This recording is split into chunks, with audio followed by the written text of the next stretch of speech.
Let's jump right in. The easiest, quickest way to get going is just visit scratch.mit.edu and click on Create. No account needed. Here is your workspace. We have our code menu on the left. These are our building blocks that we are going to pull from to create our programs. This is our script editor. That's where we're going to place all of those blocks. Over here is our stage. Here we can preview our program and test our code. Down below is where we see our sprites. Sprites are the characters and props that you can control in your program. The first thing we're going to do is actually delete our sprite. You have a little X right here to get rid of our cat, and I'm going to show you how you load new sprites. Click on this little cat with a little plus icon over here on the bottom right. And then you will get an entire library of sprites you can use. I am steering you towards llama because that's what I'm using, but you can absolutely choose anything that you want for what we're about to get into. The sprites are listed in alphabetical order. There's also a search bar on the top left so that you can find the things you want, as well as these categories across the top. Now you will see your sprite on your stage. All of our sprites are on a coordinate plane. The line that goes up and down is the y-axis, and the line that goes left to right is the x-axis. Every position that your sprite takes has a number value. So right now my llama is in the very center of everything where those two lines intersect. So his coordinate position is 0, 0.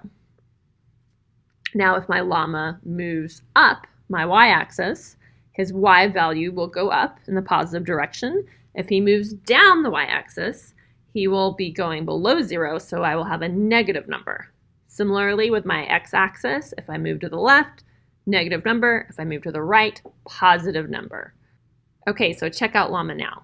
Count the number of boxes that he has moved to the right. 5. That means his x-coordinate now equals 5. Then count how many boxes down he has moved on the y-axis, and you should get 4. But remember, he moved below the intersection, which is 0, so his y-axis now equals negative 4. We would say that llama's position is x equals 5 and y equals negative 4. You can see exactly which coordinate he is currently placed at by looking at the numbers right below the stage. There are even helpful little arrows to remind you that the x-axis moves left and right and the y-axis moves up and down. Definitely take a moment to do that. Move your llama around and see how those numbers change. Now take a look at your code menu. These numbers are also changing when you move your llama around. Try that out. It's actually updating to his current location. You can also click into these little boxes and change the numbers manually. You can put in really precise coordinates if you want, but the easiest thing really is to place the sprite, then pull out the code. This will make more sense here in a second. Also know that sprites can rotate. This point and direction command will let him spin around, but we have to pay attention to their rotation style. If you want llama to face the left or the right without flipping over onto his head, you choose the left-right rotation style. The next option in the drop-down menu, don't rotate, means just that. Llama won't turn at all, no matter what kind of code is placed on him. The last option, all around, will let him rotate a full 360 degrees. We'll revisit this in a minute, and I promise it will make sense. Okay, now we are ready to write some code. Every script must start with an event to trigger it. Notice you have a whole events category here on the left-hand side. And notice how they are all color-coded the same. Go ahead and drag out this when flag clicked event and just place it into your script editor. This means that when you click the green flag icon above the stage, it will tell your computer to start following the list of directions in that script. So basically, this event begins a new script. Go ahead and drag your llama to the bottom left corner. We are giving him a start position right here. Remember, your motion code will update with the coordinates of the spot where I placed llama. So I placed him first, and now I've got to go grab the code that tells my program, hey, this is where I want my llama to start when the flag is clicked. So now go to your motion code section. Those are all the blue blocks at the top. And add a go to X, Y motion block. When you drag that out, it's already going to have those coordinates in place for you. Now try it out. Drag Llama with your mouse to a new spot and then click the flag, and he should return to the coordinates that you programmed. No matter where you move him, once you click the flag, the computer is putting him back to the coordinates that you programmed. Now move Llama to the bottom right corner. Remember that those coordinates now will update for you. Go back to your motion code list, and this time I want you to add a glide to XY motion block. The preset amount of time will be 1 second, and like I said, the coordinates will already be loaded for you. So let's read this program. I have when my flag is clicked, go to these coordinates, then glide for 1 second to these new coordinates. Click the flag and Llama should move from left to right. So here I am just clicking it repeatedly, and each time he goes back to the left side and then glides to the right.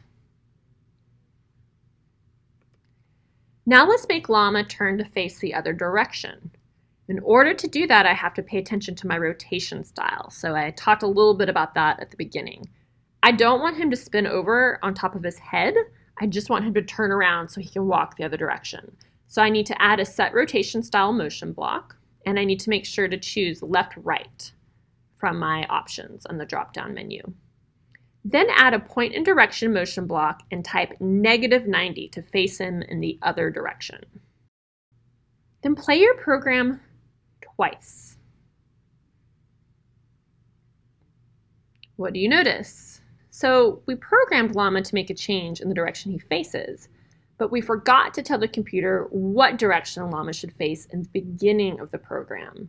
This is a really common mistake that early coders make. You must always program how you want your sprites to start. If you fail to do that, your program actually will probably run correctly that first time. It'll look okay, but then when you play it the second time, you will notice the problem. So I have him pointing -90 degrees down here. That means I need to start out +90. Make that correction and then test your program, and you'll see that this time he resets properly. So now, can you make your Llama walk back to where he started? See if you can figure out what code block to add that will bring him back over to the left side of the screen. Pause the video and try it out, and then hit play when you're ready to move on. Here's our solution. We need to first move the sprite to our new position on the left-hand side of the screen so that the coordinates will update, and then drag in your glide code. Now, your coordinates might be a little bit different than what you're seeing right here on the screen. That's totally fine. I maybe just clicked my Llama into a slightly different position than you did, but as long as your program looks like mine, where he's walking to the right, turning around to face the other side, and walking back to the left, then you are in good shape. So now I want you to actually pull off those last 4 code blocks. Hover them over your code menu and release them. This will cause them to delete. So we're taking off those last 4 and dumping them. You also could just pull off those code blocks and place them to the side in your script editor. The code blocks you pulled off would not affect your program because they're not attached to an event block anymore. Without an event block, the code doesn't do anything. So keep that in mind. You've got to have an event block. So you could have some extra pieces of code that you're playing with or working on, just disconnecting from events, and keep them in your script editor if you needed to preserve them. But for right now, just get rid of those. We're going to try something a little different. Your code now should look like this. So this script just says when the flag is clicked, point 90 degrees, and start in this position. I want you now to add a change X by and a change Y by motion block and change both of those numbers to 100. The idea here is we're telling the sprite to move right on the X-axis by 100 and then up on the Y-axis by 100. So this is a little bit different way to make our sprites move around that I want you to be familiar with. Click your flag and watch how Llama pops up in a new spot. We don't see him move right on the X-axis and then up on the Y-axis. Click your flag again and Llama won't move at all. He just seems stuck in one spot. What do you think is going on here? With the glide motion block that we used, Llama was programmed to spend 1 second moving to the new set of coordinates, which means we could see it happen. With the code we have now, there are no timing instructions for the computer to follow. This means the computer moves so quickly through that list of directions that we don't even see anything happening. It's basically instantaneous.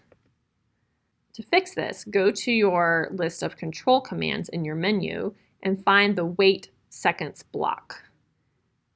The waits will already have a 1 in the box, which means the computer will wait 1 second before moving to the next code block on the list. But you can change the number to be anything you want, even less than 1 second. You can actually put in a decimal.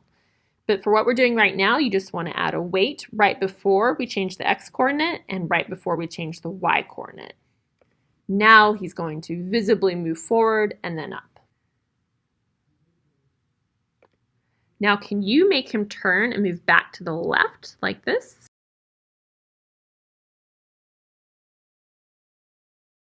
So pause the video, think about what we've already gone over, and see if you can program that llama to turn to face the other direction and move to the left side. So to get llama to switch directions, we have to point him in the other direction, which is -90, and then we can move him left on the x-axis. To get exactly where we were before, we can just put in -100. Now you could have also used the move code we already played with or a glide code, but this is how you would do it just by changing the coordinate. You can actually preview a command by clicking it on the code menu. Try clicking this one, the go to random position, a few times, and you'll notice that your llama will just pop all around on your screen. You can click on other commands as well to get a little bit of a preview of what they do. However, this is not a part of your program unless you actually drag it into the script editor and add it to other code, or at least to an event. It's really important, as I think we discovered through this activity, to always give your sprite a start position in your code. You can't have him move somewhere unless he knows where to start. Now I have a little challenge for you. I want you to add on to the program so that your llama moves down to the bottom left of the screen, turns to face the right, then glides up to the top right corner of the screen. I'll play it for you one more time.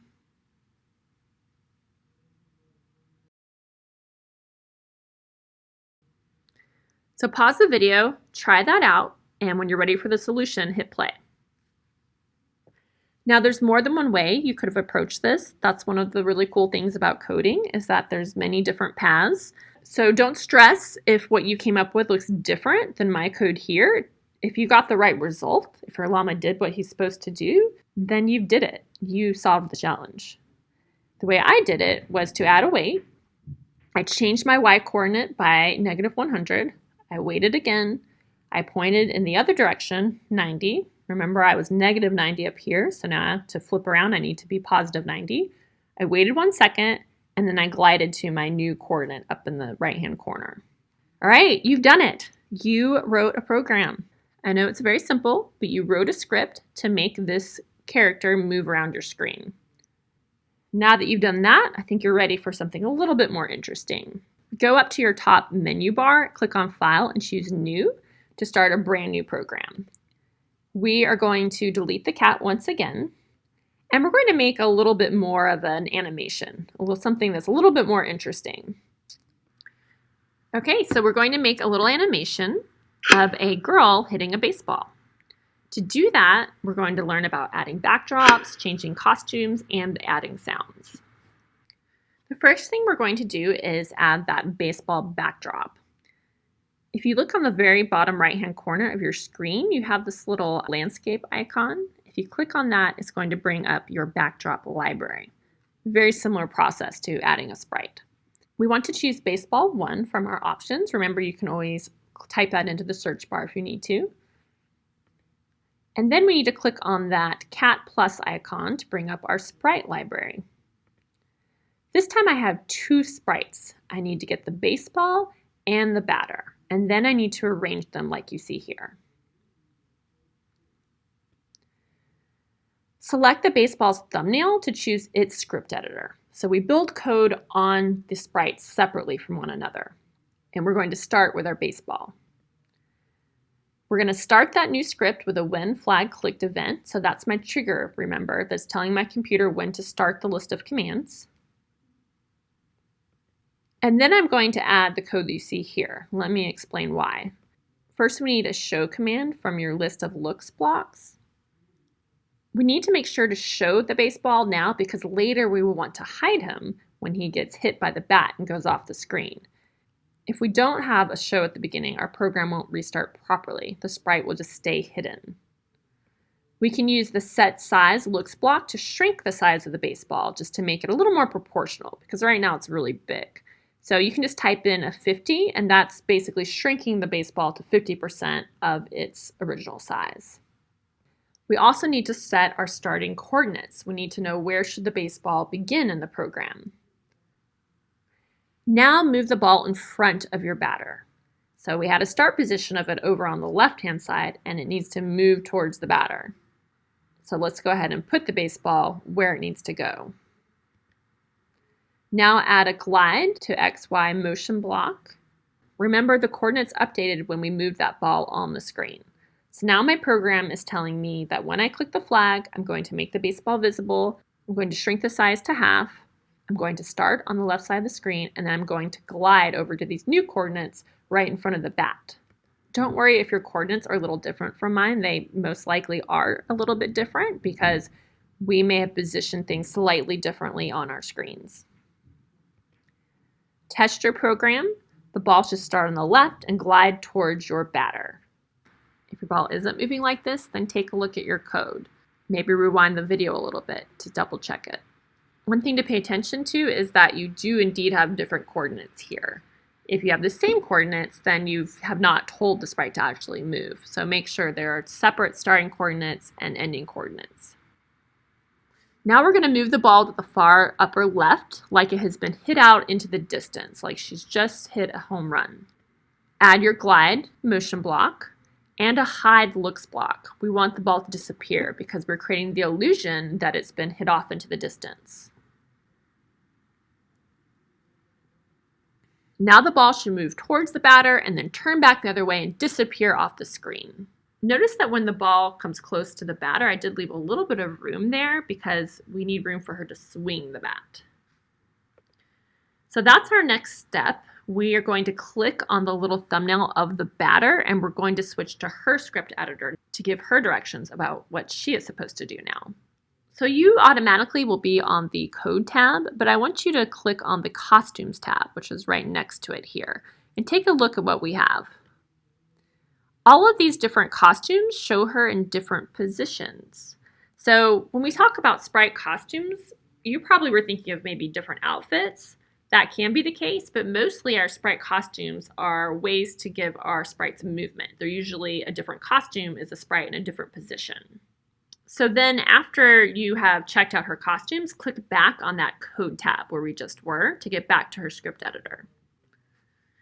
Start a new script with a when flag clicked event, and then add 4 switch costume commands from your list of looks blocks. Click the arrow on each one and select each of her costumes, starting with batter A, then B, then C, and then D. So we're telling her basically to switch through each of those motions of swinging a bat. Test your program, and you're going to discover that we put in 4 costume changes, but she jumped straight to her last costume, batter D. Why is that? Remember when we had to put in some timing when we used the change X and change Y motion code blocks with the llama earlier? This is the same thing. Right now, we are telling the computer to change to each costume, but without any weights, it happens too quickly for us to see. It's happening in a microsecond. So we're just seeing it end on the last costume change we programmed.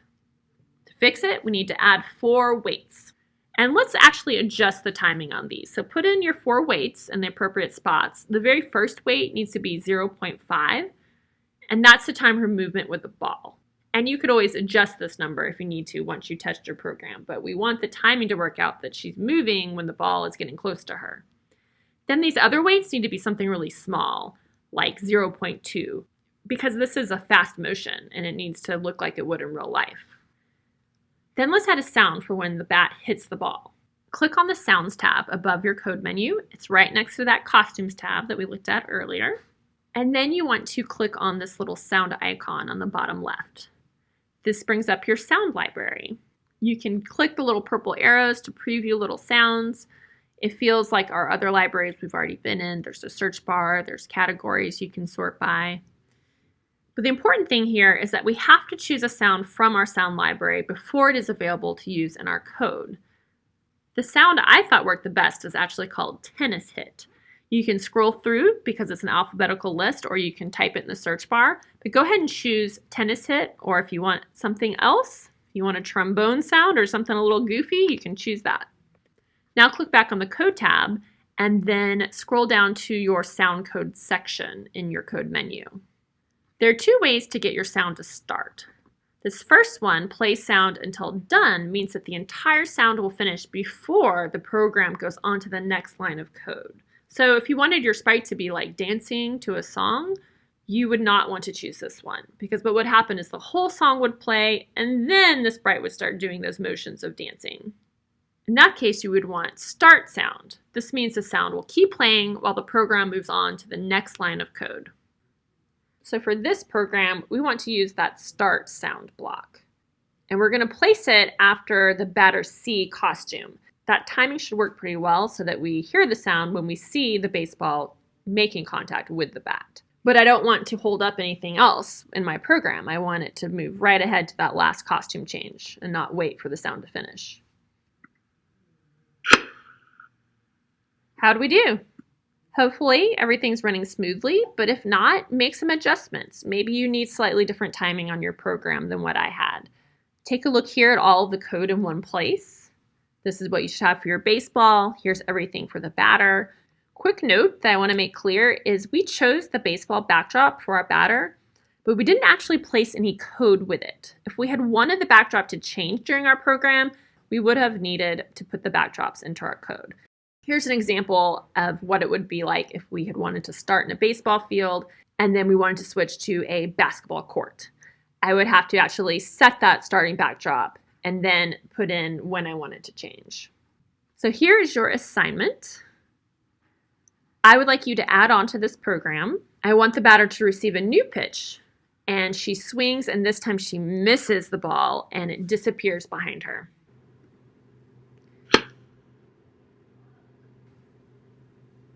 Pause the video, get to work on that. When you're ready, hit play and I'll talk about the solution. So for my baseball, I just added a wait of 1 second to give it a moment, and then I gave it a starting coordinate. It's actually the same as my original starting coordinate so that it feels like it's coming from the same place, like it's being pitched again. Then I need to show the ball, and then I have it glide to a new spot, which is going to be behind my batter, because remember, my batter misses the shot. And then I hide the ball so that it looks like it's disappeared into the distance. For my batter, I just had her move through those costume changes again, but I had to really play with the timing a little bit to make sure that everything's synced up with my ball. You can actually get a copy of this lesson I just did if you click on the link below the video. I have it in 3 different formats: PowerPoint, Google Slides, PDF, and a copy of this video lesson that you're watching, as well as the answer keys for the 2 independent activities. I really encourage you to try it out with your students and see how it goes. I think you'll really be impressed at how quickly they catch on to this and how much they can do with even this very basic intro. When your students are ready for more, I have 6 more units for sale in my Teachers Pay Teachers store. You can go straight there following this link, tinyurl.com/RainaBurdett. And these are offered as PowerPoints and as Google slideshows. And they're just like what you saw here, broken down step by step with embedded videos. I also have a second coding curriculum that's geared more towards older students. The pace is a bit faster and it covers some more advanced features of Scratch like cloning and video sensing. My store name on Teachers Pay Teachers is Miss B's Shop, and I cover quite a few subjects. I teach a digital design course, so I have lots of resources for that, especially when it comes to using Adobe tools such as Photoshop. And I also teach Microsoft lessons that cover Word, PowerPoint, and Excel. Please feel free to contact me through my website with any questions you may have, and check out the other resources I have posted on this page. For example, if you join my email list, you will receive a free excerpt from my book. And thank you so much for trying out this lesson.